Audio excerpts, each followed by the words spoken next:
और chief strategist Gautam Shah. Gautam sir, hi, good morning. अच्छा, Indian markets में गौतम सर अभी अभी चर्चा हो रही थी कि हम लोग रोज ग्लोबल मार्केट्स को मिरर कर रहे हैं, जैसा मूड वहां वैसा हम रिफ्लेक्ट कर रहे हैं यहाँ। जरा डायरेक्टर साहब दिखाइएगा किस तरह से यूएस के तीनों बेंचमार्क्स अपने हाई से करेक्ट होकर कामकाज कर रहे हैं। गौतम सर, आपने वहां की चार्ट्स रीड करी क्या? कुछ तो बियर मार्केट टेरिटरी में, नैस्डैक खासतौर पर तो स्लिप ही कर गया है, बाकी करेक्टिव मोड में तो है ही है।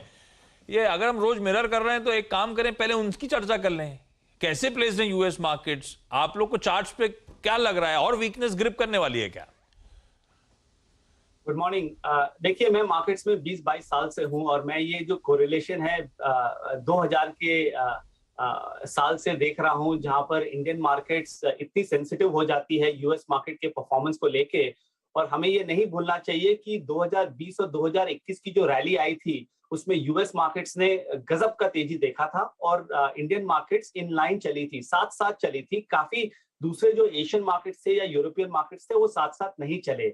और अभी एग्जैक्ट रिवर्स हो रहा है पिछले 2-3 महीने में। इनफैक्ट जब हम लोग ने अपना सबसे पहले बेरिश स्टांस निकाला था कुछ महीने पहले, हम लोग ने यही कहा था कि क्योंकि यूएस मार्केट की सेटअप खराब है और वहां पर डाउनसाइड पोटेंशियल काफी ज्यादा है, तो इंडियन मार्केट्स खड़ा नहीं रह पाएगा, चाहे कितनी भी हमारी लोकल पॉजिटिव्स हो या कितने भी हम डोमेस्टिक लिक्विडिटी के बारे में बात करें। बट अब कल के ट्रेडिंग एक्शन के बाद मुझे लग रहा है कि यूएस मार्केट्स अपने सपोर्ट के लेवल्स पे आ गया है। हमारा वर्किंग टारगेट S&P 500 का 3800 का रहा है, हमारा टारगेट नैस्डैक का 10,800 का रहा है, और रसल 2000 जो सबसे इंपॉर्टेंट इंडेक्स है वो 1700 के आसपास बहुत बड़ा सपोर्ट है। तो अगर यूएस मार्केट्स इस लेवल से रिबाउंड करता है, जो मुझे लग रहा है कि अगले कुछ दिनों में होगा, तो इंडियन मार्केट्स शॉर्ट टर्म के लिए एक बार स्टेबलाइज कर सकता है। I think the market is very very oversold. अगर अपना लोकल मार्केट को देखें तो काफी ओवरसोल्ड है। यहां से मुझे इमीडिएट बड़ी डाउनसाइड नहीं लगती है और मुझे लग रहा है कि यहां पर थोड़े बहुत adventurous yet stable top quality longs consider कर सकते हैं। तो 15,700 के आसपास आई थिंक बहुत बड़ा सपोर्ट है। और एक बार अगर ये पुल बैक आती है और अगर निफ्टी 16,040 के ऊपर चलता है तो 16,200 और 16,400 तक मिल सकता है। तो शॉर्ट टर्म मुझे लग रहा है कि थोड़ी बहुत एक रिबाउंड आएगी। बट क्या मैं ये कॉन्फिडेंस से कह सकता हूं कि मार्केट ने बॉटम बना लिया है या बना रहा है? उसका आंसर अभी भी नो है, क्योंकि आई थिंक एक बार वापस पुल बैक के बाद जो मार्च लोस था 15,500 के आसपास, उसका रिटेस्ट हो सकता है। ये इंटरेस्टिंग है, यूएस मार्केट्स इंपॉर्टेंट लेवल्स पे पहुंचते हुए। रसल की बात कर रहे थे 1700 के लेवल्स, मेरे ख्याल से कल की क्लोज 1730 1740 के आसपास रसल 2000 इंडेक्स की यूएस में होती हुई नजर आई थी।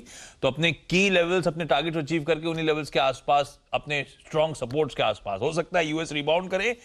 और क्योंकि हम वाकई वहीं से क्यूज ले रहे हैं, तो शायद भारतीय बाजार भी फौरी तौर पे थोड़ा सा एक रिबाउंड की तैयारी, एक्सट्रीम सेलिंग से थोड़ा सा उभरने की कोशिश कर सकते हैं। और तो दूसरा, हम सब रिटेल के जहन में सवाल वो है कि कई लोग कह रहे हैं वो भालू हाइबरनेशन से आ गया है।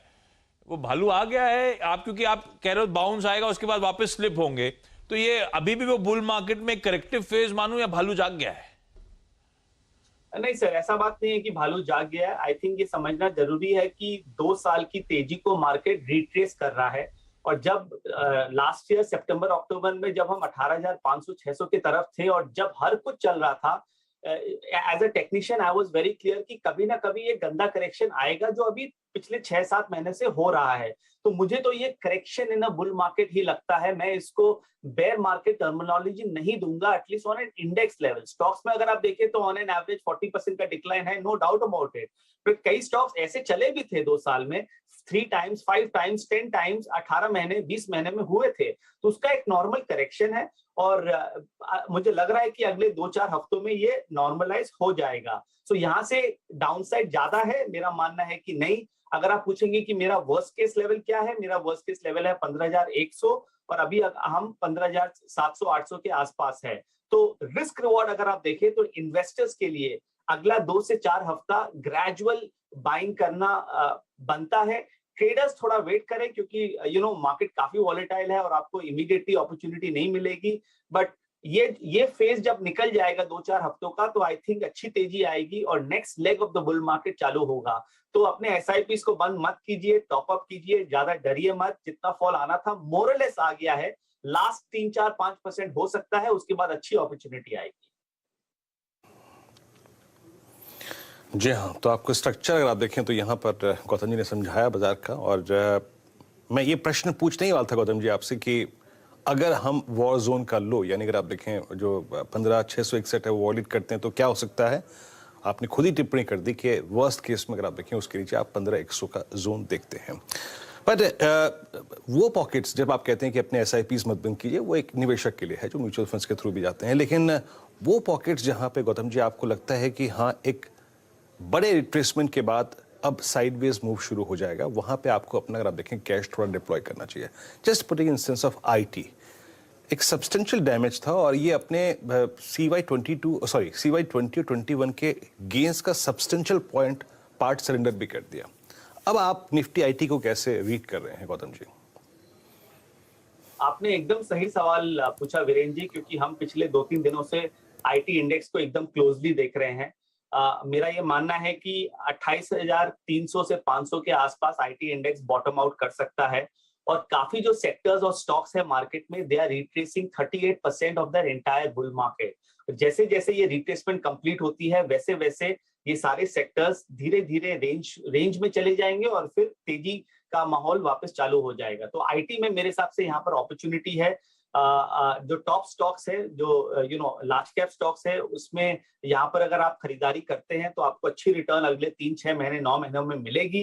तो I think one of the best opportunities in the market अभी आईटी इंडेक्स में है, क्योंकि अगेन रिस्क इज 3 से 4% का और अपसाइड पोटेंशियल इज 10 से 15% का।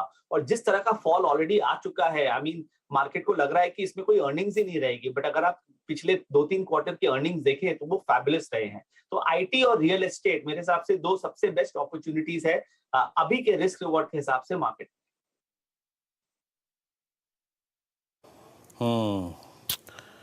जी, अब अगर आप देखें आपकी स्क्रीन पे, अगर आप देखें तो मीनवाइल अभी निफ्टी पे IT पे आपकी टिप्पणी थी, लेकिन आपकी स्क्रीन पे इस वक्त निफ्टी जो है वो 15,900 के भी नीचे रखता हुआ, और बैंक निफ्टी ने 36,600 के जोन को भी तोड़ दिया, 33,600 के जोन को याद रखिएगा तोड़ दिया। NBFCs बैंक्स में इस वक्त काफ़ी पेन है, एंड स्पेशली HDFC बैंक आपकी स्क्रीन पर डे लो की ट्रेजेक्टरी में आता हुआ। गौतम जी एक और चीज़ है, मैंने HDFC बैंक का जब जिक्र हुआ तो ये प्रश्न पूछूंगा आपसे।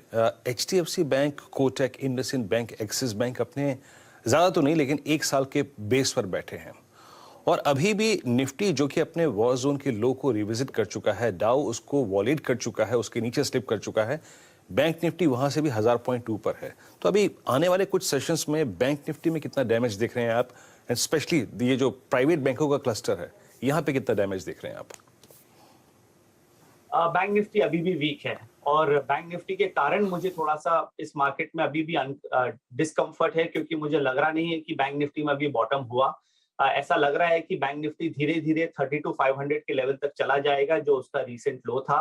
तो अभी भी यहाँ से 11,000 से 1,200 पॉइंट का फॉल है, और ये जो बैंक निफ्टी में जो गिरावट आएगी ये होपफुली आईटी और रिलायंस से कुशन हो जाएगी।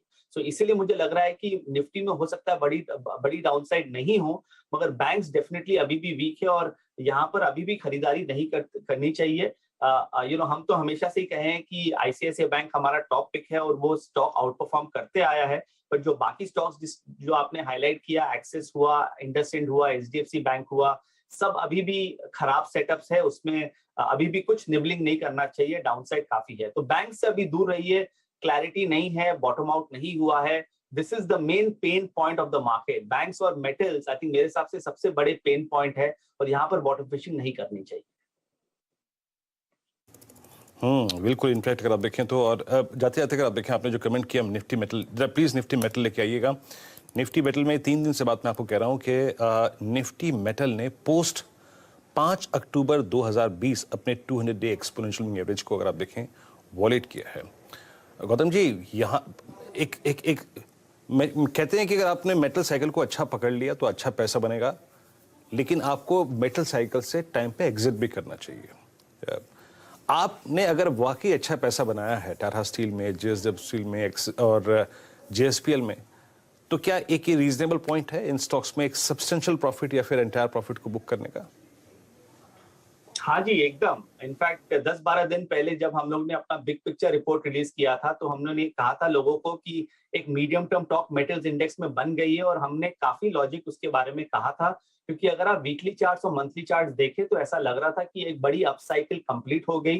अर्निंग्स अच्छे आ रहे थे, उसके बाद भी स्टॉक्स चल रहे नहीं थे, रिलेटिव स्ट्रेंथ वीक हो गया था और इंडिकेटर्स में काफी डाइवर्जेंस थे अगर आप टेक्निकल पार्लेंस में अगर पूछे तो हम तो मेटल्स इंडेक्स में काफी दिनों से बेरिश है। हमारा फर्स्ट टारगेट था 5300 जो ऑलमोस्ट यहाँ पर है, बट मुझे लग रहा है कि 5300 भी ब्रेक कर जाएगा और यहाँ से भी 10% का फॉल आ सकता है।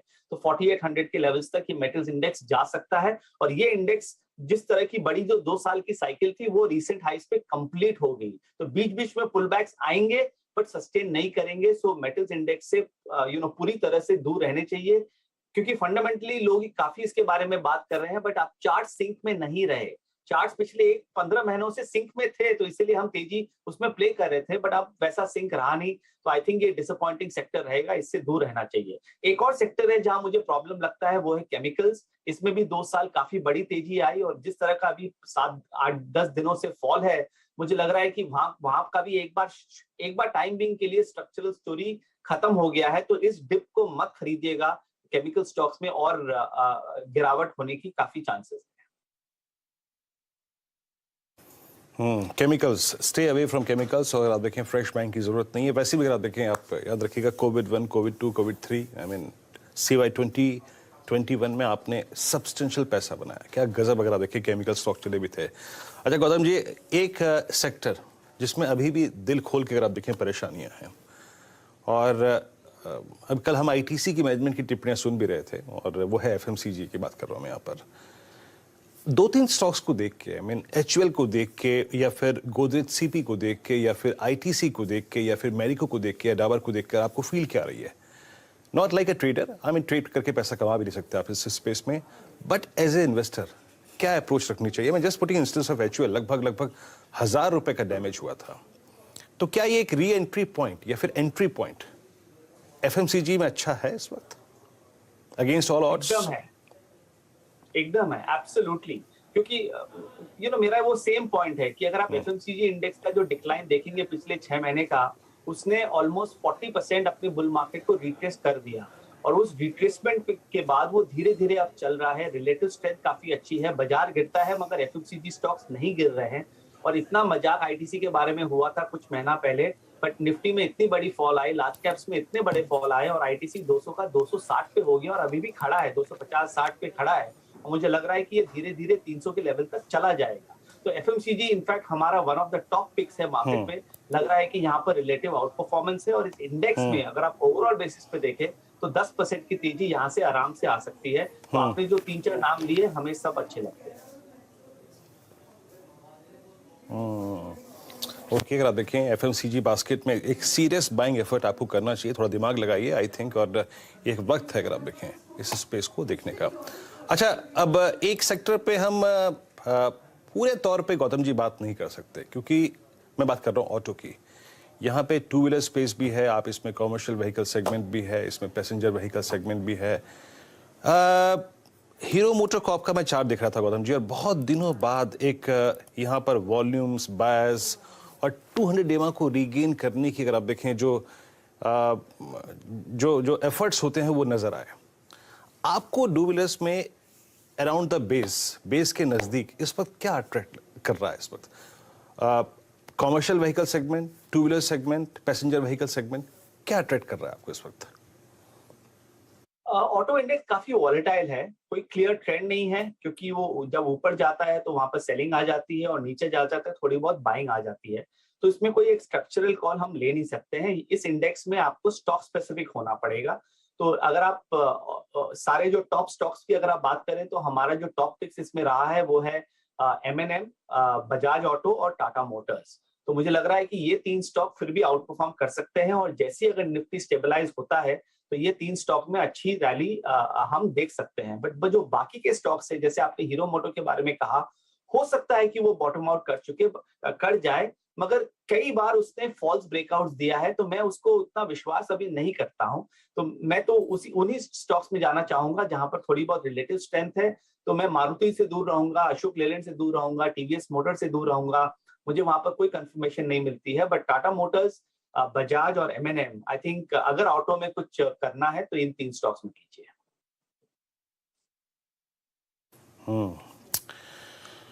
अच्छा, एक आखिरी प्रश्न लेता हूं गौतम जी आपसे, क्योंकि हमने पोर्टफोलियो के जितने अंश होते हैं, I mean index, bank Nifty, CNX, IT, Nifty IT, सारे सेक्टर्स पे चर्चा कर ही ली।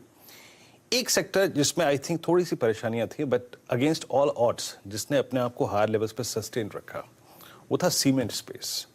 और इसी स्पेस में अगर आप देखें, एक बड़ी डील की अगर आप देखें बातचीत के बीच में भी, I mean UltraTech, Ambuja, ACC, India cements, Shri cement, कुछ स्ट्रक्चर्स पे डैमेज हुआ है, कुछ स्ट्रक्चर्स ने अपने आप को होल्ड किया है। आपके प्रिफर्ड पिक क्या है अगर मुझे 2 सीमेंट स्टॉक लेने हो तो? हाँ, आपने ठीक कहा, कई स्टॉक्स ने आउट परफॉर्म किया है रिसेंटली, बट ऐसा कोई बड़ा स्टोरी नहीं दिख रहा है चार्ट्स पे। बट फिर भी अगर आप स्टॉक स्पेसिफिक जाना चाहेंगे तो अल्ट्राटेक अपने सपोर्ट के आसपास है, तो यहाँ पर एक रिबाउंड आ सकती है। और secondly Ambuja cement, I think वो भी काफी स्टेडी रहा है रिसेंट पास्ट में, और वहां पर भी लग रहा है कि नया लोज हो सकता है नहीं बने। So purely for medium term investors अगर कुछ कमिटमेंट सीमेंट में बनाना है तो अल्ट्राटेक और अंबुजा में कीजिए। आई थिंक वहां पर अपने को रिलेटिव स्ट्रेंथ मिल जानी चाहिए। बट एक और पॉइंट मैं जाते जाते ये जरूर कहना चाहूंगा कि अगर आप मार्केट ब्रेथ को देखें ओवरऑल बेसिस पे, number of stocks trading below the 50 DMA या 200 डीएमए वो इतना ओवरसोल्ड हो गया है, तो मुझे लग रहा है कि यहाँ उसके कारण भी मुझे लग रहा है कि कोई मेजर डाउनसाइड यहाँ पर मार्केट में नहीं है। और हिस्टोरिकली अगर आप पिछले 20 साल का ट्रैक रिकॉर्ड देखें तो जब ब्रेथ के हिसाब से मार्केट इतना ओवरसोल्ड हो जाता है तो as an investor it is always a great opportunity. So मुझे अगले 3-4-5 दिन का तो पता नहीं, बट अगर आप इस लेवल्स पे खरीदारी करते हैं 12 महीने के हिसाब से तो पैसा बनेगा। क्या है भाई, 12 महीने के टाइम होराइजन से इन लेवल्स पे खरीदारी करेंगे तो पैसा बनेगा। तो खरीदना शुरू करिए कुछ बेहतरीन स्टॉक्स जो हमेशा पसंद आते थे आपको। हिम्मत करिए, इस गिरावट का फायदा उठाइए। गौतम जी बहुत बहुत धन्यवाद बढ़िया तरीके से मार्केट समझाने के लिए। ज्यादा शायद पेन ना बचाओ भारतीय बाजारों में, समय लगेगा, रिकवरी में हो सकता है, लेकिन ये अच्छे लेवल्स हैं, खरीदते चलिए, एक्यूमुलेट करते चलिए। और इस बीच जरा लार्सन एंड टुब्रो का स्टॉक दिखाइएगा, बढ़िया